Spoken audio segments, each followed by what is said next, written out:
Here's our 1-minute video for our house model Type 3 in Vista Rosa at San Francisco. So, ang lot area nito, same lang din do sa Type 1, which is 50 square meter. Then, meron ka ding powder room dito sa side. Ang difference lang, yung layout niya for the stair. So, yung stair niya nandyan. And yun, meron ka ring open space for the laundry area. So, 2 bedrooms din ito. Then, ang floor area nito, mas malaki lang. Ay, sorry. Tama, floor area.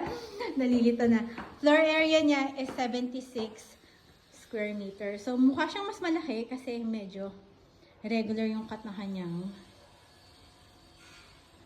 kwarto. So, that's the first bed. Ito naman yung shower and bath. So, yung sa baba natin, powder room lang yun walang shower. At ito yung second bedroom. O, diba? Mas malaki ito tignan. Pero mas mura yung isang model unit. Meron ka rin balcony kung gusto mag-yossi.